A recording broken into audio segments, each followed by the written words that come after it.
టాలీవుడ్ లో హారర్ కామెడీలు రావడం కొత్తేం కాదు.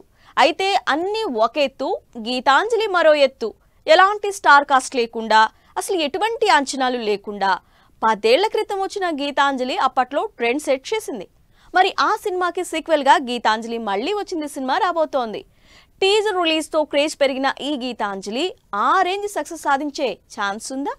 నార్మల్ హారర్ కామెడీ, ఎలాంటి స్టార్ హీరోలు హీరోయిన్లు లేరు, కానీ ఆడియన్స్ ని ఎంగేజ్ చేసే కంటెంట్ మాత్రం ఉంది. అదే నమ్మకంతో 2014లో రిలీజ్ అయిన గీతాంజలి సినిమా 4 కోట్లతో తెరకెక్కి 10 కోట్లకు పైగా కలెక్షన్లు రాబట్టి అప్పట్లో సెన్సేషన్ క్రియేట్ చేసింది. ఇప్పుడు ఆ సినిమాకి సీక్వెల్ గా గీతాంజలి మళ్లీ వచ్చింది మూవీ రాబోతోంది. లేటెస్ట్ గా రిలీజ్ అయిన ఈ సినిమా టీజర్ ఎక్స్పెక్టేషన్స్ పెంచేస్తోంది. రాజ్ కిరణ్ డైరెక్షన్ లో అంజలి మెయిన్ లీడ్ గా శ్రీనివాస్ రెడ్డి, మధుసూదన్, హర్షవర్ధన్ రాణే ఇలా పెద్దగా ఫేమ్ లో లేని యాక్టర్స్ తో హారర్ కామెడీగా వచ్చి బ్లాక్ బస్టర్ అయింది గీతాంజలి. ఈ సినిమా క్రేజ్ ని దృష్టిలో పెట్టుకుని అంజలి, అలీ, సునీల్, శకలక శంకర్ లాంటి టాప్ మోస్ట్ కమేడియన్స్ తో గీతాంజలి మళ్లీ వచ్చింది రెడీ అవుతోంది. అంజలి 50వ సినిమాగా ఈ సినిమా తెరకెక్కుతోంది.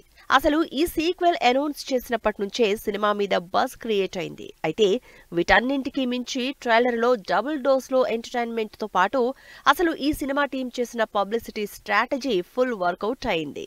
హారర్ కామెడీ కాబట్టి శ్మశానంలో టీజర్ ఈవెంట్ ప్లాన్ చేస్తున్నట్టు వీడియో రిలీజ్ చేయడంతో టాలీవుడ్ మొత్తం ఈ సినిమా గురించి మాట్లాడుకుని కావలసినంత పబ్లిసిటీ ఇచ్చేశారు. దాంతో సినిమా మీద కావలసినంత క్రేజ్ వచ్చేసింది. అయితే ఈవెంట్ కి శ్మశానాన్ని క్యాన్సిల్ చేసి హోటల్లో పెట్టినా సినిమా మీదున్న బజ్ లో మాత్రం పెద్ద తేడా లేదు.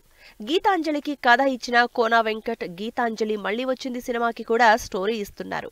అయితే ఈసారి డైరెక్టర్ గా శివ లైన్ లోకి వచ్చారు.